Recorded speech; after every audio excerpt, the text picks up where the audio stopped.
Master ஒரு இதில் வந்து சொல்லுவார், கரெக்ட் திங்கிங், ரைட் அண்டர்ஸ்டாண்டிங் இந்த ஆனஸ்ட் அப்ரோச் அப்படின்னு ஆங்கிலத்தில் வந்து சொல்லுவாங்க. கரெக்ட் திங்கிங் அதாவது நல்ல ஒரு சிந்தனை, கரெக்ட் திங்கிங் நல்ல ஒரு சிந்தனை முக்கியம். ரைட் அண்டர்ஸ்டாண்டிங் நல்ல புரிதல், புரிதல் வந்து கரெக்டான புரிதலாகும்.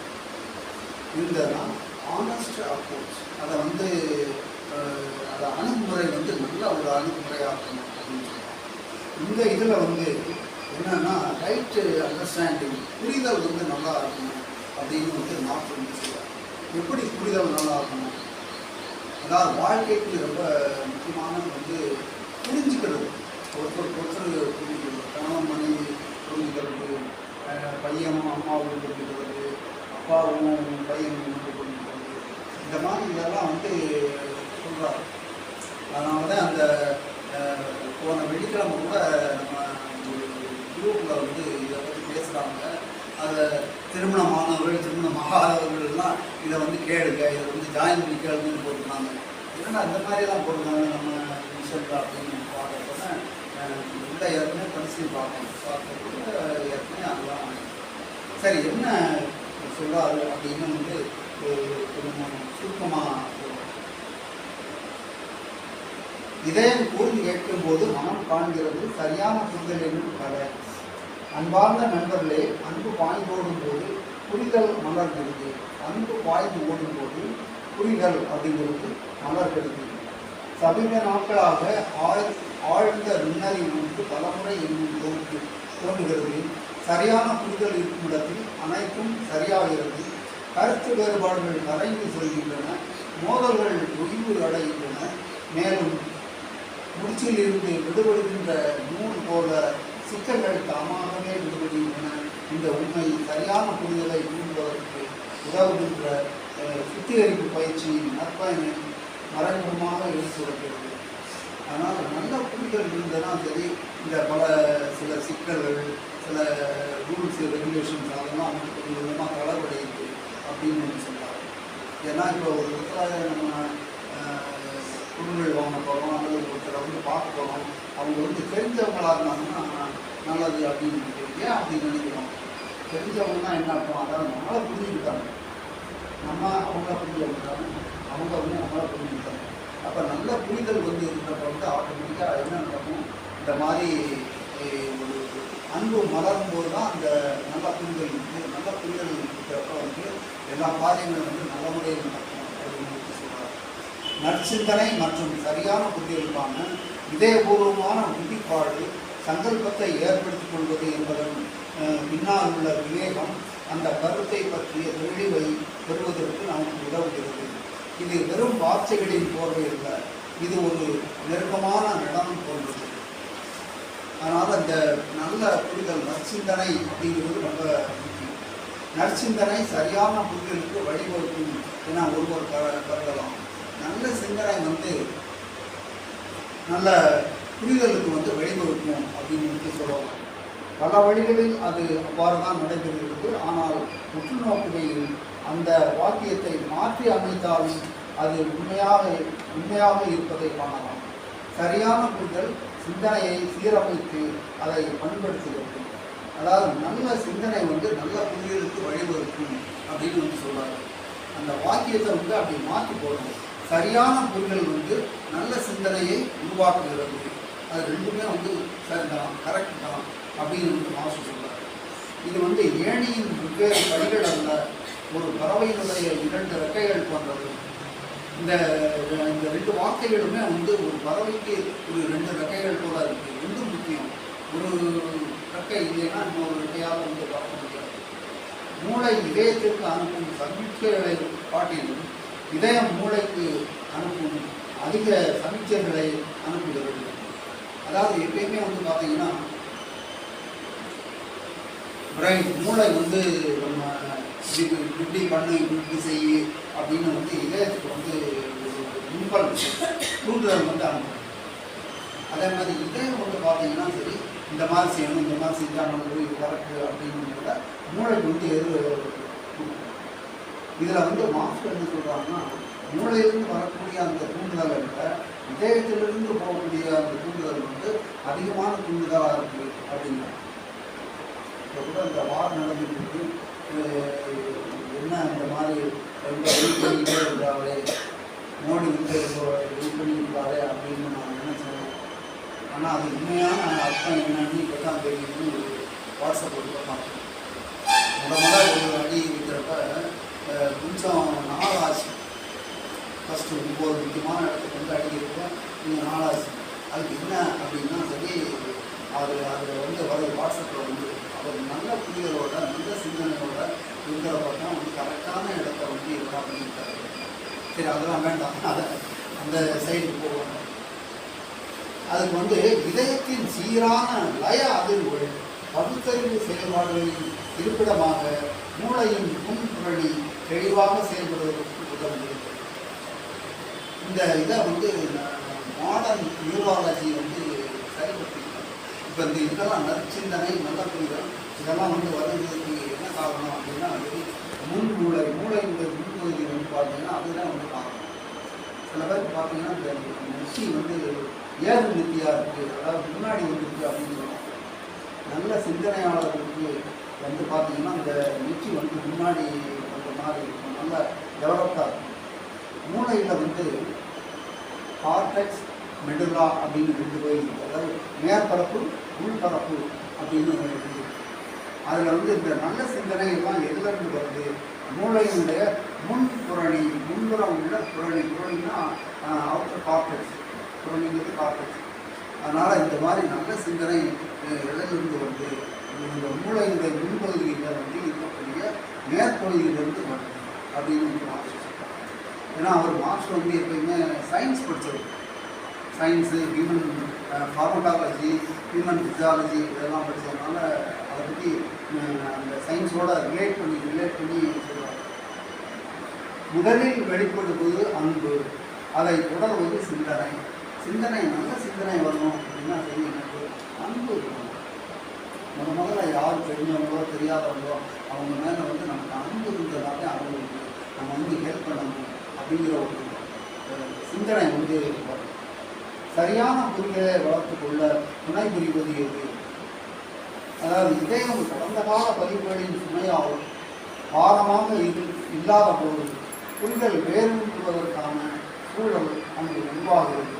அப்போது நீங்கள் சொல்வது ஓரளவு சரியானதாக இருக்கலாம், ஆனால் பெருமைத்தன்மை மட்டுமே அதற்கான பலமாகாது. அன்புதான் அதற்கு உயிரோட்டம். அன்புதான் அந்த நல்ல சிந்தனை வந்து உருவாக்குகிறது. அன்புதான் சரியான புரிதலை ஏற்படுத்துகிறது. நாம் ஒருவரை நேசிக்கும் போது நமது கண்ணோட்டம் தெளிவாகி நமது மதிப்பீடுகள் கரைந்து விடுகின்றன. மேலும் நம்மை போன்றோ அல்லது நாம் விரும்புவது போன்றோ அல்லாமல் விஷயங்களை உள்ளவாறு காண தொடங்குகிறது. எனவே புரிதலின் துவக்கம் ஆகுது. அதாவது இதயத்திலிருந்து மனத்திலிருந்து தான் புரிதல் வந்து அப்படின்னு நம்ம நினைக்கிறோம். அப்படி கிடையாது.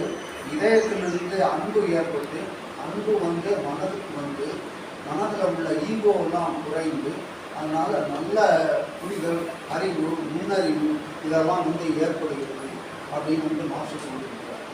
இது வந்து நீரோட்டமானது சலனமில்லாத ஏரியை சென்றடைந்து தெளிவாக, அமைதியாக மற்றும் ஆழமாக மாறுவதை போன்றது. இது ஒரு சில நாட்களுக்கு முன்புதான் நான் படித்த ஒரு நீதி கதையை எனக்கு நினைவூட்டுகிறது. மாஸ்டர் வந்து இந்த ஒரு சின்ன கதையை வந்து சொல்கிறார். என்ன கதை அப்படின்னு கேட்டிங்கன்னா, ஒரு 300 காலத்தில் மலைகளுக்கு நடுவே அமைக்கப்பட்டிருந்த ஒரு சிறிய ஆசிரமத்தில் ஒரு குழாய் வசித்து வந்தார். ஒவ்வொரு நாள் காலையும் சூரிய உதயத்தை தெளிவாக காண்பதற்கு பள்ளத்தாக்கை நோக்கி அமைக்கப்பட்டிருந்த சாளரத்தை சுத்தம் செய்வார்.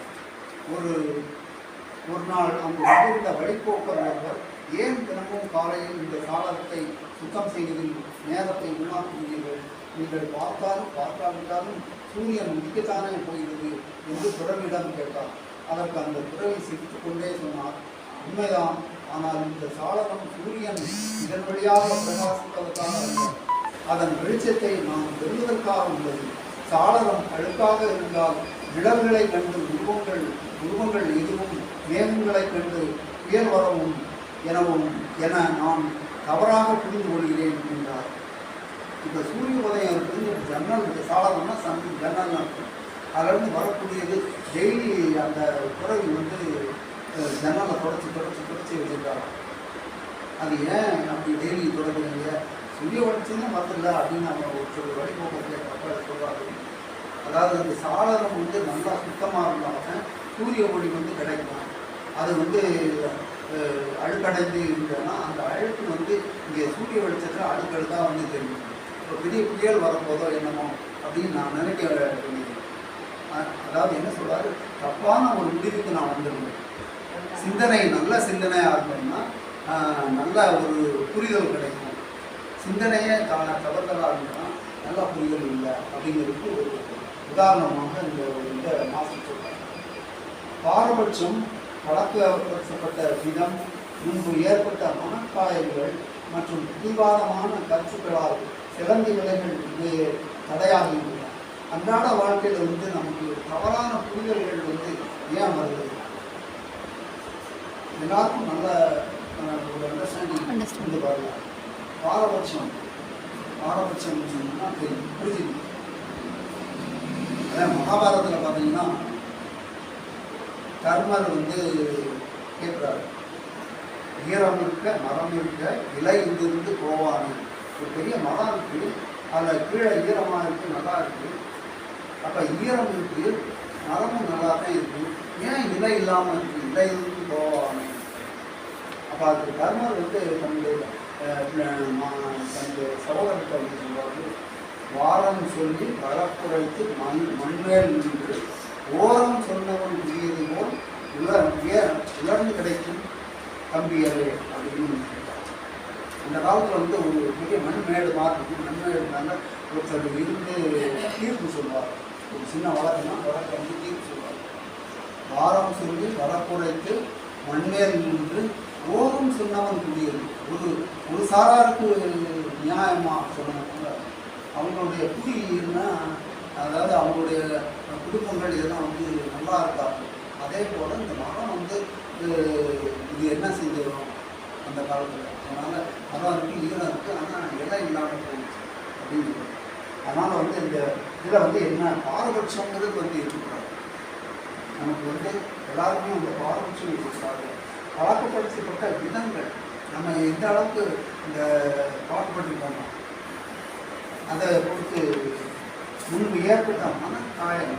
ஏற்கனவே நம்ம பேசிக்கிட்டு அவரை அப்படித்தான்ப்பா இவங்க விட்டாங்க அப்படின்னு வந்து சொல்லுவோம். ஏன்னா ஏற்கனவே ஒரு மனக்காயங்கள் எப்படி ஏற்பட்டோ அதே மாதிரி பிடிவாதமான கருத்துக்கள் இதுகள்லாம் வந்து அன்றாட வாழ்க்கையில் நமக்கு சரியான புரிதல்களையும் கொடுக்கிறது. இன்னொன்று வந்து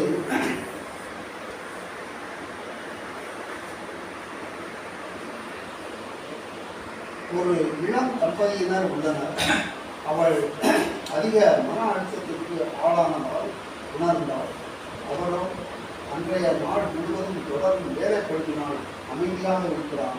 அவள் தனது உணர்ச்சிகளை வெளிப்படுத்தும் விதமாக அவனுக்கு இதேபூர்வமான ஒரு சின்ன குறுஞ்செய்தியை கைபேசியில் அனுப்புகிறார்.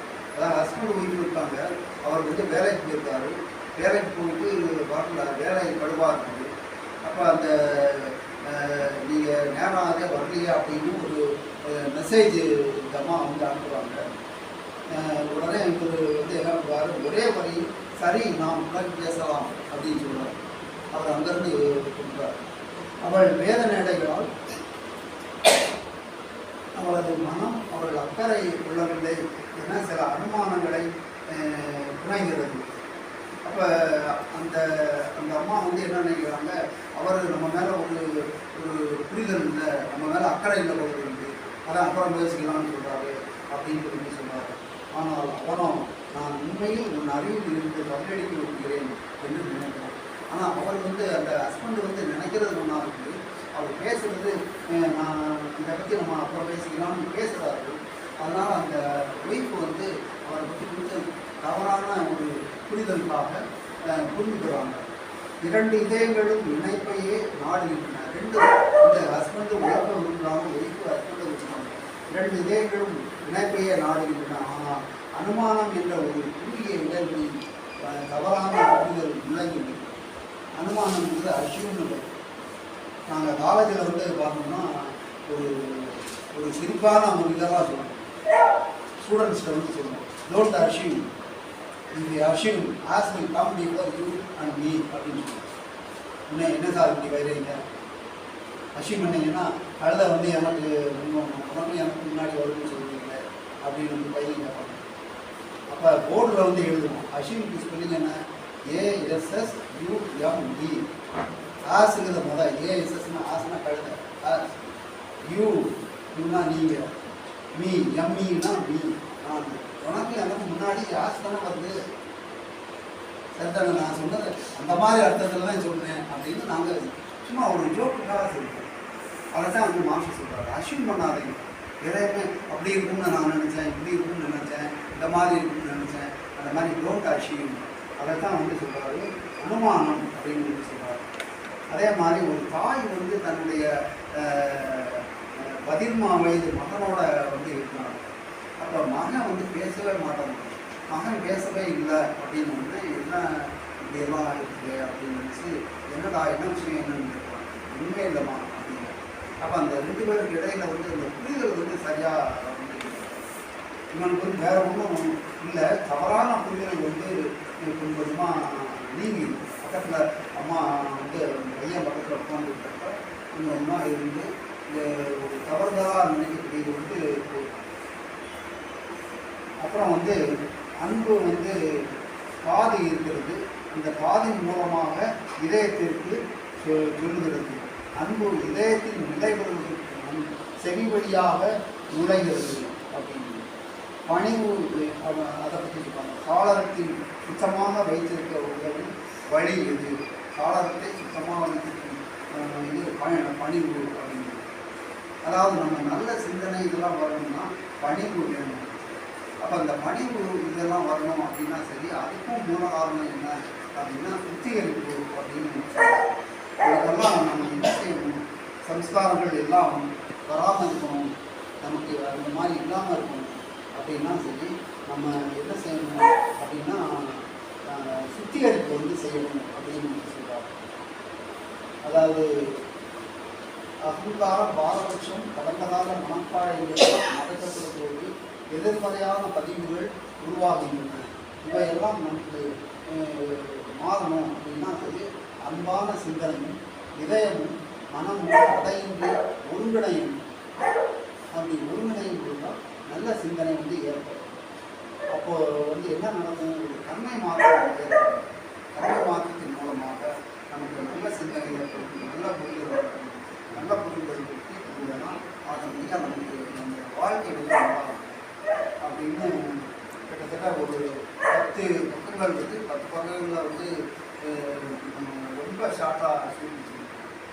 இதை எல்லாரும் வச்சிருப்பீங்க நினைக்கிறீங்க. லயவஸ்தாவை பாருங்கள், ஒருத்தர் கேட்டோம்னா லயவஸ்தாவில் எங்கே இருக்குது, இந்த இது எங்கே இருக்குன்னே தெரியல அப்படின்னு லயவஸ்தாவை ஓப்பன் பண்ணி காமிச்சு அதை வந்து பிரிண்ட் அவுட் எடுத்துக்கோங்க, பிரிண்ட் அவுட் எடுத்து படிச்சு பாருங்க அப்படின்னு சொல்லிட்டு லயவஸ்தாவை டெய்லி பாருங்கள், அதில் நிறையா விஷயங்கள் இருக்குது. Okay, thank you.